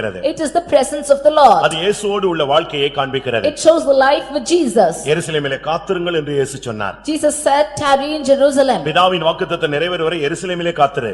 Until the promise of the Father is fulfilled, you will tarry in Jerusalem. எருசலேமிலே காத்திருந்தாதான் உனக்கு பரிசுத்த ஆவி கிடைக்கும். எருசலேமிலே காத்திருந்தாதான் உனக்கு எக்கால சத்தம் கேட்கும். If you tarry in Jerusalem, you can receive the Holy Spirit, also you can hear the trumpet sound. ஒன்று நீ சபைக்குள்ள இருக்கணும், இரண்டாவது சமாதானமான வாழ்க்கை வாழ்ந்திருக்கணும். You should be in the church, nextly you should live a life of peace. இல்லாத பட்சத்துல உனக்கு இந்த சத்தம் கேட்காது. If not, you will not hear the sound. இந்த சத்தம் கேட்காத அடுத்த பகுதிக்கு நீ போய்விட்டால் இந்த சத்தம் குற்றவாளி அல்ல, நீ போனதுதான் குற்றம். If you go to the next part without hearing the sound, this sound is not at fault, you are at fault. சீமேயி தாவீதை தூஷித்தான். Shimei also defied David. அதுக்கு பின்பு வந்து மன்னிப்பு கேட்டான். After that he came and asked for pardon. அவனுக்கு மன்னிப்பு கொடுக்கப்பட்டு விட்டது. He was given pardon. மன்னிக்கும்போது ஒரு நிபந்தனை. He had a condition for it. மன்னிக்கும்போது நிபந்தனை இல்ல, அவனுடைய மகன் ஒரு நிபந்தனை கொடுக்கிறான். His son had placed a condition for him. எருசலேமை விட்டு நீ வெளியே போக கூடாது. எருசலேமை விட்டு வெளியே போனா நீ செத்துருவேன்னு சொன்னான். You should not go out of Jerusalem on the day you go out, you will die. ஒரு வருஷம் 2 வருஷம் அவன் அத பத்தி தாக்கு பிடிச்சான், மறந்து போய் விட்டான். He held on for 1 or 2 years and then he forgot it. அவனுடைய வேலைக்காரன் ஒருத்தன் எருசலேமை விட்டு வெளியே போய் வராமலே ஓடி போய்ட்டான். One of his servants went out of Jerusalem, did not come and ran away. அவனை தேடி சீமேயி எருசலேமை தாண்டி போய்ட்டான். Searching for him, Shimei went out of Jerusalem. என்ன நடந்தது? What happened? அன்றைக்கு அவனை கூப்பிட்டு கொன்னுட்டாங்க. He was called and killed that day.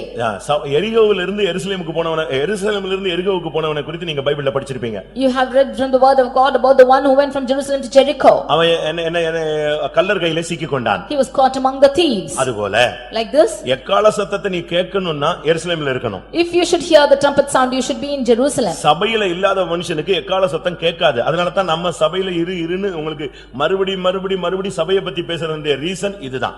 One who cannot be in the church, he cannot hear the trumpet sound, therefore we insist on you to remain in the church. நம்முடைய சபையை உயர்த்தி பேசுறோம், கூட்டி பேசுறோம், அப்படிலாம் நம்ம சொல்ல வரல. Not to say that we are exalting or speaking much of our church. எருசலேமில் இரு, அப்பதான் உனக்கு எக்காள சத்தம் கேட்கும். You be in Jerusalem, only then you will hear the trumpet sound. அப்ப எல்லா இடமும் எருசலேமா மாறிடுமா? Will all the place become Jerusalem?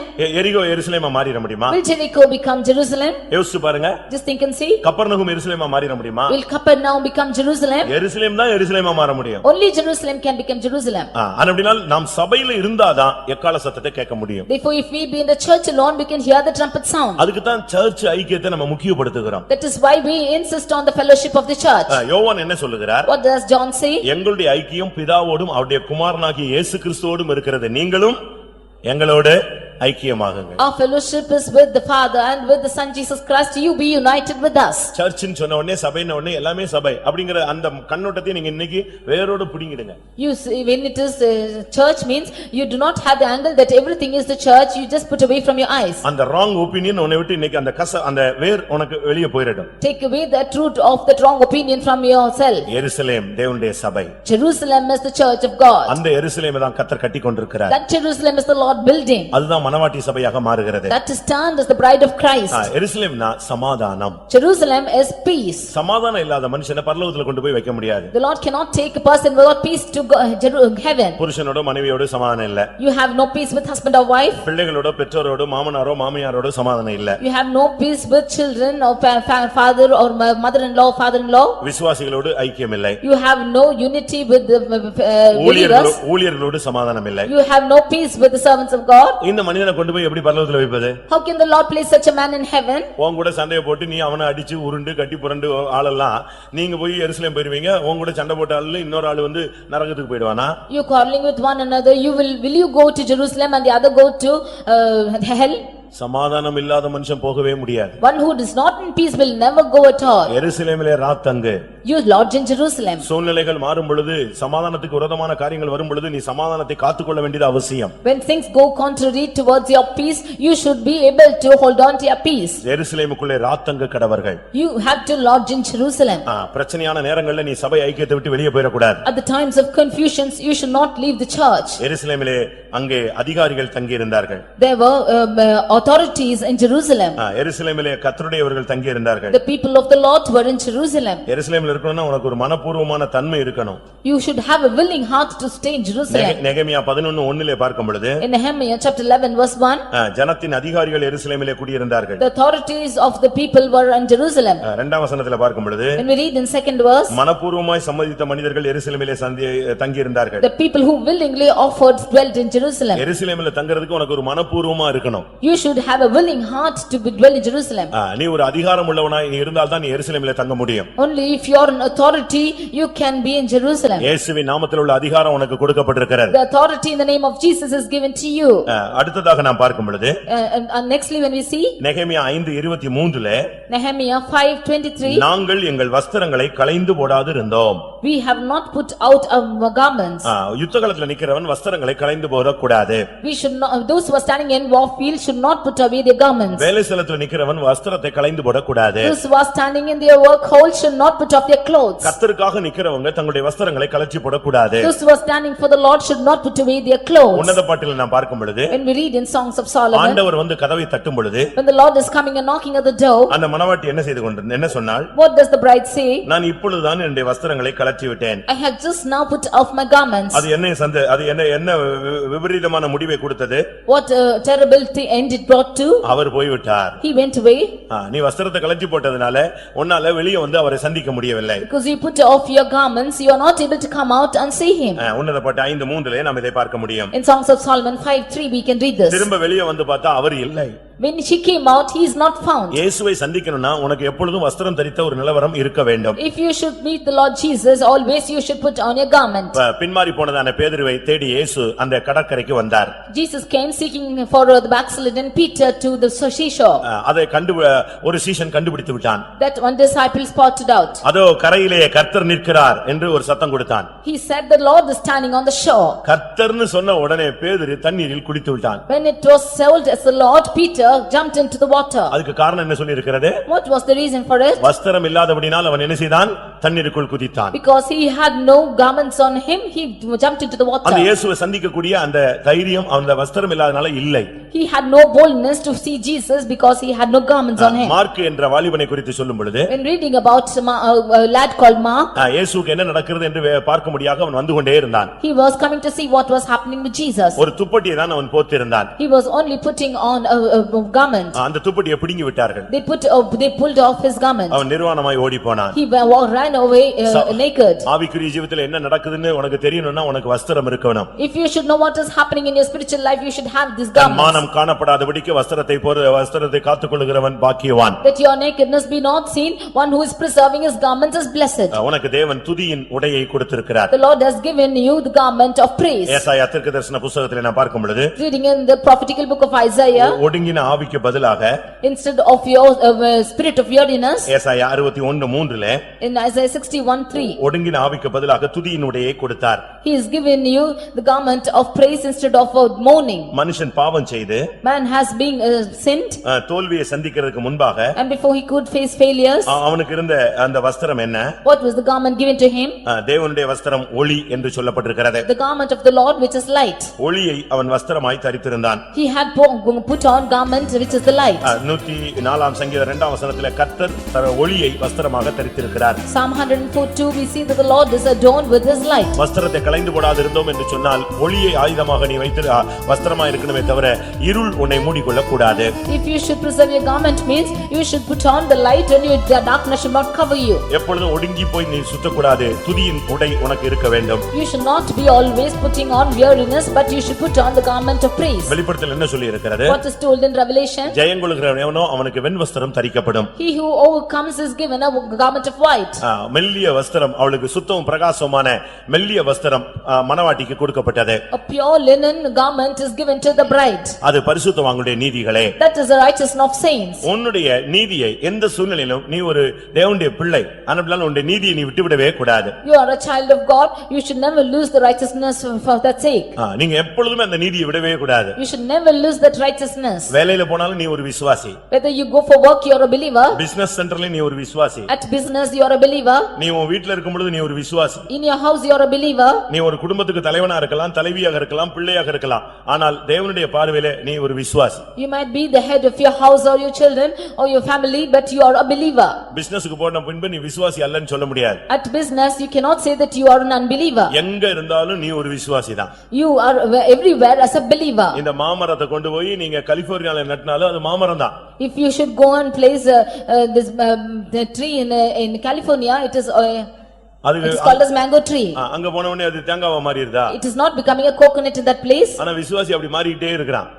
And the believer is changing from place to place. அப்படி அல்ல. It's not so. எங்க இருந்தாலும் நீ ஒரு தேவனுடைய பிள்ளை, ஒரு தீர்க்கதரிசி, ஒரு அபிஷேகம் பண்ணப்பட்டவன், அது மறந்தே போக கூடாது. Wherever you go, you are an anointed believer, you are a servant of God. You should not forget it. உன்னுடைய வஸ்திரத்தை நீ மாத்த கூடாது. You should not change your garment. தீர்க்கதரிசிங்கற ஸ்தானத்தை விட கூடாது. You should not leave the position of a prophet. நீ அபிஷேகம் பண்ணப்பட்டவன்ங்கற வஸ்திரத்தை விட கூடாது. You should not leave the anointed garment. கர்த்தருடைய பரிசுத்த நாமத்துக்கு மகிமை உண்டாவதாக. Glory be to the holy name of the Lord. அங்கே கடைசியாக 23ஆம் வசனத்தில் நான் பார்க்கும் பொழுது, Lastly in 23rd verse when we read, அவருக்கு ஆயுதம் இருந்தது. he had armor for him. அவருக்கு தண்ணீர் இருந்தது. He had washing for him. இப்படிப்பட்ட மனுஷனுக்கு தான் எக்காள சத்தம் கேட்கிறது. Only such a person can hear the sound of the trumpet. நிர்வாணிகளுக்கு தேவனுடைய சத்தம் கேட்காது. For those who have they are naked, they cannot hear the trumpet தங்களுடைய sound. வஸ்திரங்களை நேரத்துக்கு நேரம் மாற்றிக் கொண்டிருக்கிறவர்களுக்கு இந்த எக்காளம் கேட்காது. To those who are changing their clothes very often, they cannot hear the trumpet sound. அடுத்து ஆயுதம் எப்பொழுதும் இருக்க வேண்டும். Nextly, he should always have the armor. முதலாவது ஒரு ஆயுதம் சொன்னேன், அது ஈட்டி. Firstly, I told you of an armor which is spear. இரண்டாவது ஒரு பட்டயம் என்று சொல்லுகிறது எப்பொழுதும் உனக்குள்ளே சத்துருவை மேற்கொள்ளக்கூடிய ஒரு சக்தி இருந்துகிட்டே இருக்கணும். Secondly, a sword is a power to overcome the enemy. பிசாசை மேற்கொள்ளக்கூடிய ஒரு வல்லமை உனக்குள்ள இருக்கணும். You should have the power to overcome Satan. எப்போ பிசாசு வந்தாலும் சரி. Whenever Satan comes, தூங்கும்போது வந்தா கூட கர்த்தருடைய ஆவியானவர் உன்னை எழுப்பி அபிஷேகத்தில் நிரப்பணும். even at the time when you are asleep, the Lord should fill you with the anointing. 1 Samuel 21 பார்க்கும் பொழுது 1 Samuel chapter 21, 8ஆம் வசனத்துல பார்க்கும் பொழுது verse 8. தாவீதுனுடைய அறிக்கை என்ன? What is the confession of David? என் கையில ஆயுதம் ஒன்று கூட இல்லை என்று சொல்கிறான். I have no armor in my hands, says him. ஆனா வேதம் என்ன சொல்லுகிறது? What does the word of God says? அவன் ஒரு யுத்த வீரன். He is a warrior. ஆனா அவன் கையில இப்ப அவனுடைய அறிக்கை என்ன? Now what is his confession? ஒரு ஈட்டியானாலும் பட்டயமானாலும் இல்லையா?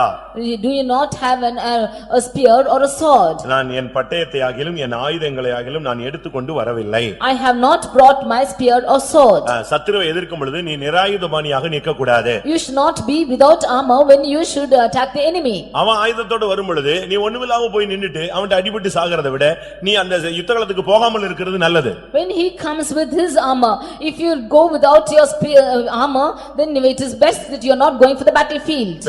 யுத்தத்துல ஒரு தந்திரமான ஒரு யோசனை இருக்கிறது. There is a wily nature in the battle. சத்துருவுக்கு ஆயுதம் போய் சேர முடியாம தடுத்துருவான். They will hinder the enemies that the armor will not reach them. அது யுத்தத்துல ஒரு பெரிய தந்திரம் அது. That is a great wile in the battle. அவங்களுக்கு எந்த ஆயுதம் எங்க இருந்து வருதுன்னு பார்த்துட்டு வரவிடாதபடி தடுத்துக்கிட்டே இருப்பாங்க. They will see as to where this armor is coming from and hinder it. ஆயுதம் இல்லாம ஒரு மனுஷன் எப்படி போராட முடியும்? How can one battle without any weapon? Saul காலத்துல ஒரு யுத்தம் நடந்தது. There was a battle in the days of Saul. 1 Samuel 1 Samuel 13ஆம் அதிகாரம் chapter 13 22ஆம் வசனத்துல verse 22. சத்துரு என்ன செய்தான் தெரியுமா? What did the enemy do? யாருக்கும் ஆயுதம் இல்லாத அளவுல அவன் பார்த்துக்கொண்டே வந்தான். He saw that nobody had any weapon in their hands. யுத்த நாள் வந்தபோது On the day of the battle, சவுலுக்கும் அவன் குமாரனாகிய யோனத்தானுக்குமே அன்றி சவுலோடும் யோனத்தானோடும் இருக்கிற ஜனங்களில் ஒருவர் கையிலும் பட்டயம் இல்லை ஈட்டியும் இல்லை. except for Saul and his son, son Jonathan, nobody else had any sword or spear in their hands. ஒரு பெரிய யுத்த காலத்துல ஒரு ராஜாவும் ராஜகுமாரனும் ரெண்டு பேரும் ஒரு ஆளுக்கு ஒரு ஈட்டிய கையில வச்சிட்டு யுத்தத்துல போய் நின்னா இங்க சோல்ஜர்ஸ் கையில ஒருத்தருக்கும் ஒண்ணும் கிடையாதுன்னா அவன் அன்னைக்கு முடிவை சந்திக்க போறான்னு அர்த்தம். When in a great battlefield only the king and the king's son is having their weapons and the soldiers does not have it, they are definitely going to face a failure. பிசாசை எதிர்கொள்ளக்கூடிய வல்லமை இருக்கிறதா? Do you have the power to resist Satan? செய்வன ஏவல் உடனே மிரண்ட கூடாது. இயேசுவின் நாமத்தில் எதிர்த்து நிக்கணும். But the witchcraft and things like that, soothsaying, you should always resist in the name of Jesus. உலகத்தில் இருக்கிறவனில் எனக்குள் இருக்கிறவர் பெரியவர்னு சொல்லணும். One who is in the world, he who is in me is greater than in the world. உனக்குள்ள இருக்கிற வல்லமை பெரிய வல்லமை. The power in you is the greater power. அத வச்சு நீ ஜெயிக்கலாம். With that you can overcome. பிசாசை ஜெயிக்கலாம். You can overcome Satan. மாம்சத்தை You ஜெயிக்கலாம். can overcome flesh. வியாதியை You ஜெயிக்கலாம். can overcome sickness. உலகத்தை You ஜெயிக்கலாம். can overcome the world. சூழ்நிலையை You ஜெயிக்கலாம். can overcome situations. எல்லாத்தையும் ஜெயிக்கக்கூடிய சக்தி உனக்குள்ள இருக்கிறது. The power in you is to overcome everything. ஒரு கப்பல் நீண்ட தூரம் பயணப்பட்டது. One ship was going on a longer journey. அவர்களுக்கு வைத்திருந்த அந்த குடி நீர் காலியாகி விட்டது. And the water to drink was emptied. என்ன செய்யறதுன்னு அவங்களுக்கு தெரியல. They did not know what to do. இப்ப கப்பல் ஒரு குறிக்கப்பட்ட இடத்தை கடந்து போய் கொண்டிருந்தது. Now the ship was going through a particular area. இப்ப பக்கத்துல தூரத்துல ஒரு கப்பல் போய் கொண்டிருந்தது. There was another ship going yonder. இவங்க சிக்னல் கொடுத்தாங்க. They gave a signal to them. அவங்க அங்க இருந்து என்னன்னு கேட்டாங்க. And they asked what it was. எங்களுக்கு தண்ணீர் இல்ல கொஞ்சம் கொடுக்க முடியுமா? They asked for water because we have scarcity of it. அங்க இருந்து பதில் வந்தது. That the reply came. கடல்ல மொண்டு குடிச்சுக்கோன்னு சொல்லிட்டு போனான். You drink it from the sea. அவனுக்கு ரொம்ப கஷ்டமா இருந்தது. He felt bad. தண்ணி இல்லன்னு கேக்குறோம் மனித தன்மையே இல்லாம என்ன சொல்றான்? கடல்ல மொண்டு குடிச்சிட்டு போன்னு சொல்றானே இவங்க எல்லாம் என்ன இந்த நாட்டுலக்காரன் அப்படின்னு யோசிச்சாங்க. When we ask for water without humanitarian basis, he is asking us to drink from the sea. இப்ப கிராஸ் பண்ற அடுத்த கப்பல்ல கேக்குறாங்க. Now they asking the next ship it's crossing. அடுத்த கப்பல்ல கேட்டா அவனும் அதே ஆன்சரை கொடுத்துட்டு போயிட்டே இருக்கான். He is also giving the same reply. இப்படி வரிசையா 2-3 கப்பல்ல இவங்க டச் பண்ணி பாக்குறாங்க எப்படியாவது தண்ணி வேணும்னு. அவங்க சொல்றாங்க கடல்ல எடுத்து குடிச்சிட்டு போ.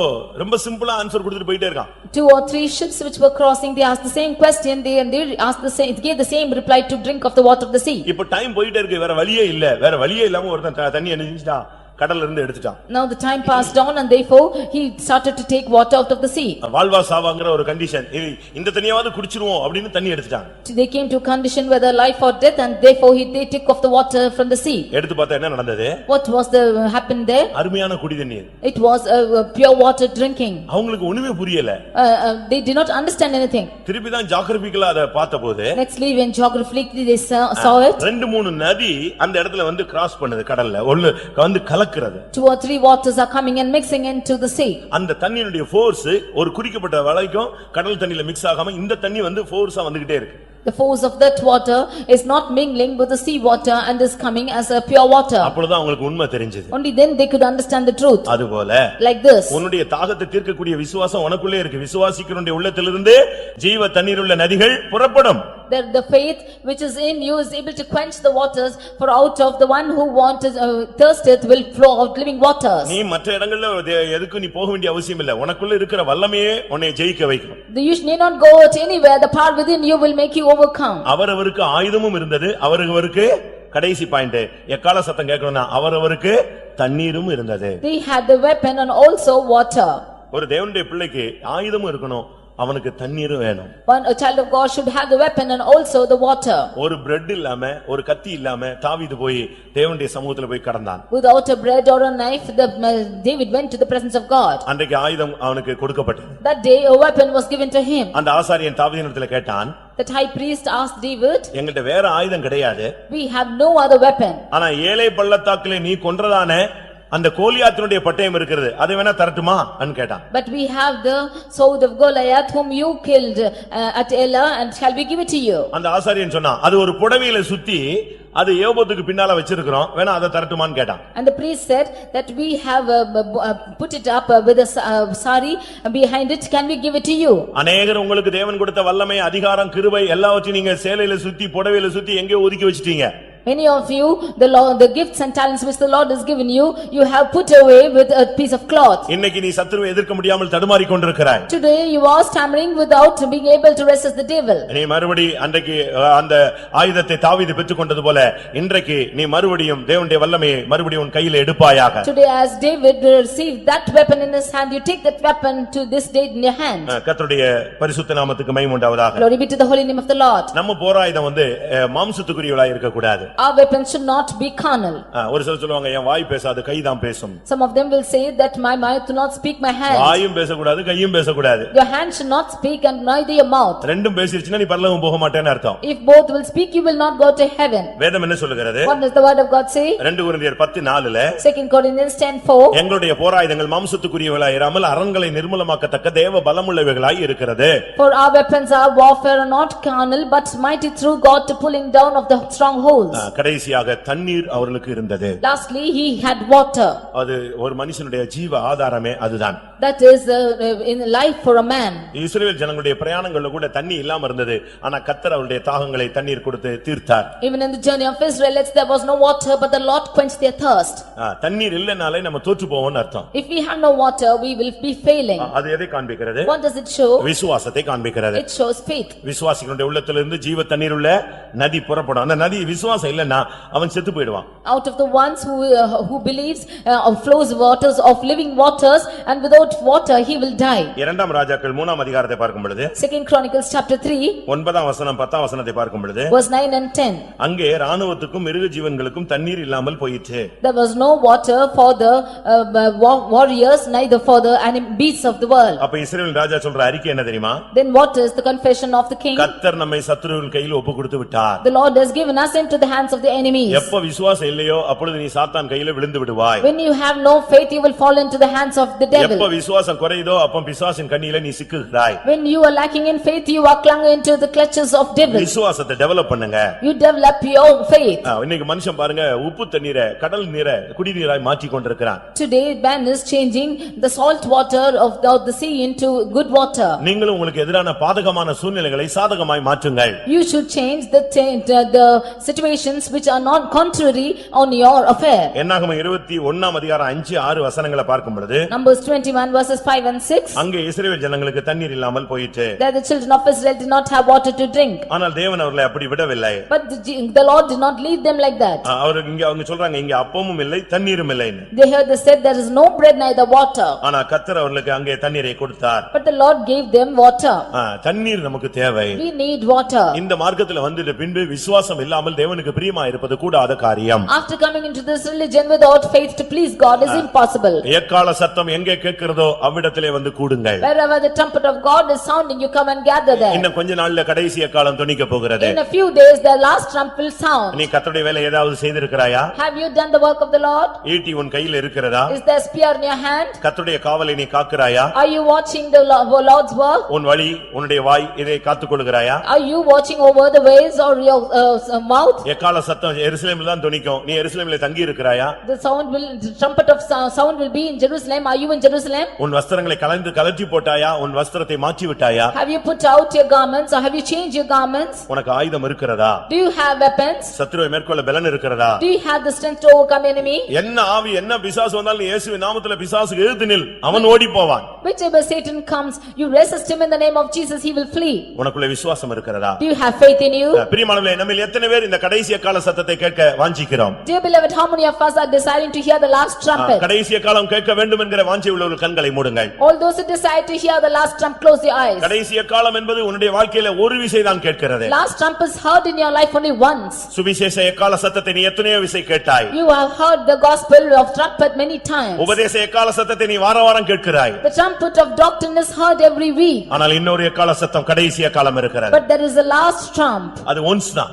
And so only once. ஒரே ஒரு ட்ரிப் தான் அது ஊதும். It's resounded once alone. அந்த நேரத்துல யார் எந்த நிலவரத்துல ஆயத்தமா இருந்தாங்களோ அவங்க மட்டும் தான் அந்த சத்தத்தை கேட்க முடியும். In whatever situation one is prepared, they only can hear it. அது காலையிலோ மாலையிலோ. May it be in the morn or in the night. நள்ளிரவோ நடுநிசியோ. May it be in the midnight or in the noon. சேவல் கூகுற நேரத்திலோ. At the cock crowing. எப்போ நடக்கும்னு தெரியாது. We don't know when it happens. அந்த வசனம் எவ்வளவு அருமையான வசனம் தெரியுமா? But see what good verse is this? அது சொல்லி இருக்கு எப்பொழுது இந்த சத்தம் ராத்திரியோ பகலோ காலையோ மாலையோ அப்படினா என்ன அர்த்தம்? இங்க காலைனா இன்னொரு நாட்டுல மாலை, இன்னொரு நாட்டுல ராத்திரினா இங்க விடியுது. இப்படி அப்படினா ஒவ்வொரு இடத்துல ஒவ்வொரு கிளைமேட் இருக்கு, அந்த சூழ்நிலை இருக்கு. அதனால தான் கர்த்தர் எந்த நேரத்துல வருவார்னு நமக்கு தெரிவிக்கப்படவில்லை. The conditions differ from place to place, from the continent to continent, and morning, evening, night or noon differs from place to place, with that the Lord of coming is not known. The trump will sound. நாம் எல்லாரும் மறுரூபமாக்கப்படுவோம். We shall all be transformed. ஆண்டவரே, அந்த கடைசி காலத்தை நான் கேட்க வாஞ்சிக்கிறேன், உம்மோடு இணைய வாஞ்சிக்கிறேன் என்று சொல்லுகிறவர்கள் கண்களை மூடி முழங்கால் படியிடுவோம். All those who say, Lord, I desire to hear the last trump and see you, and just close your eyes and kneel down. அது ஒரு யுத்த களம்.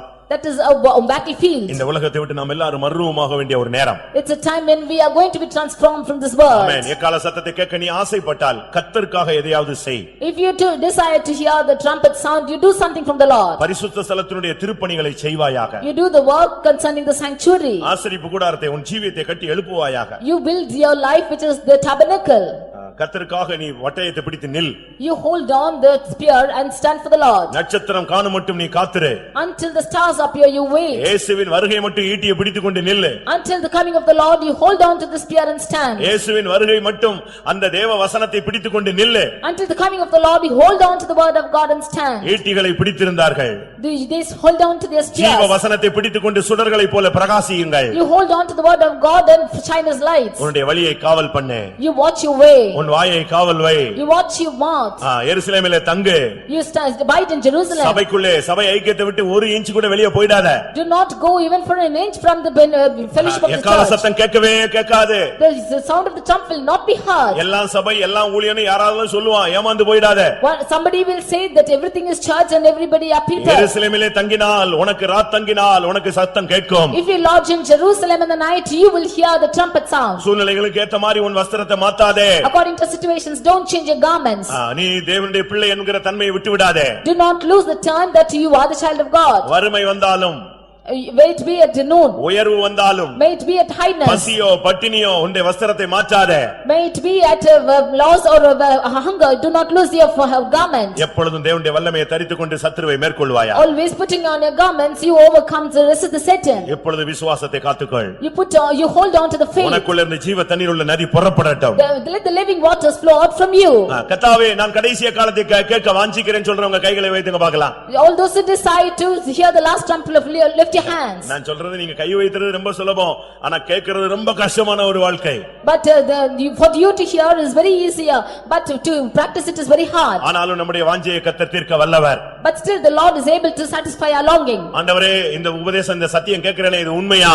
Lord, I am hearing to this truth, is it true? உண்மையானால் எனக்கு ஒரு அபிஷேகம் தாரும் ஆண்டவரே. If it is true, give me an anointing, Lord. இந்த எக்கால சத்தத்தை நான் எப்படியாவது கேட்கணும். I want to hear the trumpet sound. ரட்சிப்பின் எக்கால சத்தத்தை கேட்க வைத்த தெய்வம், You who made me to hear the trumpet sound of this doctrine. உபதேச எக்கால சத்தத்தை கேட்க வைத்த தெய்வம், You who made me to hear the trumpet of doctrine. அந்த கடைசி எக்காலத்தை எனக்கு கேட்க வையும் ஆண்டவரே. Make me to hear the last trump also. அந்த எக்கால சத்தம் வானத்திலே கேட்கும் பொழுது நானும் வானத்திலே உம்மோடு வந்து கூட வேண்டும். And when the last trump is heard, I also should be gathered in the skies. ஆயிரம் ஆயிரம் பரிசுத்தவான்கள் அந்த எக்கால சத்தத்தை கேட்டு கூடும் பொழுது நானும் அதிலே பங்காளியாய் வந்து சேர வேண்டும். When thousands and thousands of saints are gathered hearing the trumpets, and I should come and gather to you. அந்த எக்கால சத்தத்தை கேட்கிற வாழ்க்கையை நான் கேட்டிருக்கிறேன் ஆண்டவரே. I have heard the life of hearing the trumpet sound. அந்த சத்தத்துக்குரிய வாழ்க்கைக்கு என்னை சமர்ப்பிக்கிறேன். I yield my life to that trumpet sound. சமர்ப்பித்தால் கர்த்தருடைய வல்லமை இப்பொழுது உன்மேல் இறங்கும். When you yield yourself, the power of the Lord will come upon you. அந்த வசனத்தின் ஜீவன் இப்பொழுது அபிஷேகமாய் உனக்குள் வரும்.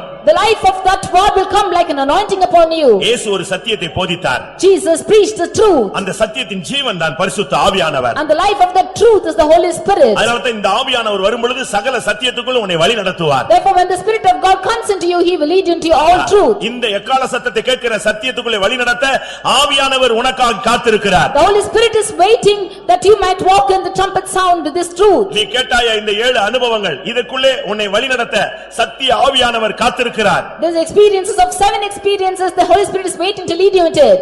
எல்லாரும் கண்களை மூடுவோம். All if you close your eyes. எல்லாம் முழங்கால் படியிடுவோம். All kneel down. கர்த்தாவே அந்த சத்தத்தை கேட்கக்கூடிய ஒரு அபிஷேகத்தை எனக்கு தாரும். Lord, give me an anointing to hear the trumpet sound. உன்னை ஆயத்தப்படுத்துகிறவர் தேவனே. The one who is preparing you is God. அந்த சத்தத்தை கேட்க ஆயத்தப்படுத்துகிறவர் ஆவியானவரே. The Spirit of God is making you to hear the trumpet sound. அந்த அபிஷேகம் எனக்கு வேண்டும் ஆண்டவரே. I need that anointing, Lord. எல்லாம் 2 நிமிஷம் டைம் கொடுக்கிறேன். வாயை திறந்து கர்த்தாவே அந்த சத்திய ஆவி என்னை இந்த சத்தியத்துக்குள்ள நடத்தக்கூடிய ஆவி என் மேல வந்து அமரட்டும். The Holy Spirit will descend upon me that I might hear the trumpet sound. நீ காத்திருக்கும் பொழுதே கர்த்தருடைய ஆவி இறங்கும். When you wait, the Spirit of the Lord will come தேவ upon ஆவி you. உன்மேல் வந்து அமரட்டும். The Spirit of God will come upon you. இந்த வசனத்தின் ஜீவன் உன்மேல் நிழல் இடட்டும். The life of this word will come and satisfy upon you. உனக்குள் உருவாகுவது பரிசுத்தமாய் மாறட்டும். That which is forming in you will be holy. எக்காலம் துணிக்கும். The trumpet shall sound. எக்காலம் துணிக்கும். The trumpet shall sound. கடைசி எக்காலம் துணிக்கும். The last trumpet sound. நாம் எல்லாரும் We மறுரூபமாக்கப்படுவோம். shall all be transformed. Shabalabatirabalaam, Tikarabalam, Tirabalam. Reibidabakadabakatidabakatidabakarabakatira.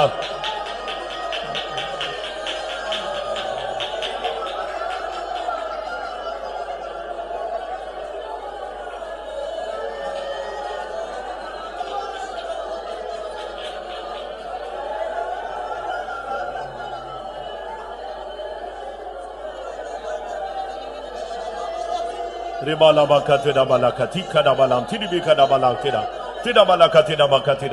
ஆம், கடைசிய காலத்தை குறித்து நான் கேள்விப்பட்டேன். இந்த வாழ்க்கையை குறித்து நான் அறிந்து கொண்டேன். இதுல இன்னும் எவ்வளவோ அனுபவத்துக்கு நான் வரவில்லை என்பதை புரிந்து கொண்டேன் என்று சொல்லுகிறவர்கள் ஒத்துக்கொள்ளுகிறவர்கள் எத்தனை பேர்? அப்படியானால் அந்த அனுபவம் எனக்கு வேண்டும் என்று கேட்கிறவர்கள் எத்தனை பேர்? நீ கை வைத்தும் பொழுதே பரலோகம் உன்னை கண்டு அதுக்குரிய கிருபையை உனக்குள் அனுப்புகிறது. ஆமென். அந்த வல்லமை உனக்குள் வரும் பொழுதே உன் வாழ்க்கையை மாற்றுகிறது. ஹல்லேலூயா, ஹல்லேலூயா. ரிபக்கரபக்கத்துரா. இந்த வசனத்தின்படி உள்ள வாழ்க்கையை கர்த்தருடைய ஆவியானவர் உனக்கு தர உன்னை நிரப்புகிறார். ஹல்லேலூயா. தேவ வல்லமை உன்னை ஆளுகை செய்கிறது.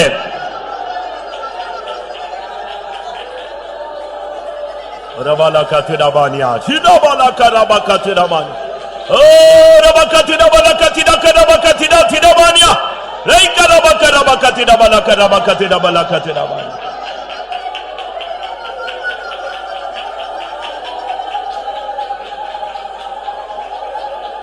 Dabalakashadabalakatidabalakatidabania. Dibalabakarabakatidabalakatidabalaam tidibidibidibidanamakara. வாயை திறந்து கேளுங்க, வாயை திறந்து கேளுங்க.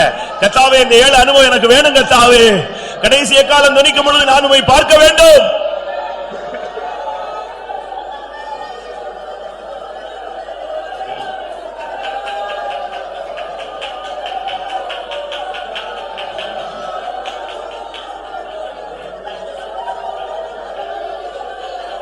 சுடபலகரபா கரபலம் ஷடபல திடபலகரா திடபலக திடபானியா. கர்த்தருடைய வேலையை செய்வேன் என்று சொல்லுங்கள். ஹல்லேலூயா, ஹல்லேலூயா, ஹல்லேலூயா. ஜீவ வசனத்தை பிடித்துக் கொண்டு கர்த்தருக்காய் நிற்பேன் என்று சொல்லுங்கள். ஹல்லேலூயா. என்னுடைய வழி தேவனுடைய பரிசுத்த வழி என்று எண்ணப்படும் என்று சொல்லுங்கள். ஹல்லேலூயா. ரபலக ரபலக ரபக ரபலதிடா. எருசலேமில் தங்குவேன் என்று தீர்மானியுங்கள். என் ஜீவியத்தை மாற்றிக்கொள்ள மாட்டேன், கர்த்தருக்காக நிற்பேன் என்று சொல்லுங்கள். சத்துருவை மேற்கொள்வேன் என்று தீர்மானியுங்கள். ஹல்லேலூயா. விசுவாசத்திலே உறுதியா இருப்பேன் என்று தீர்மானம் எடுங்கள். ஹல்லேலூயா, ஹல்லேலூயா. எக்காலம் தொனித்திடும் நேரம் இக்கால பாடுகள் தீரும்.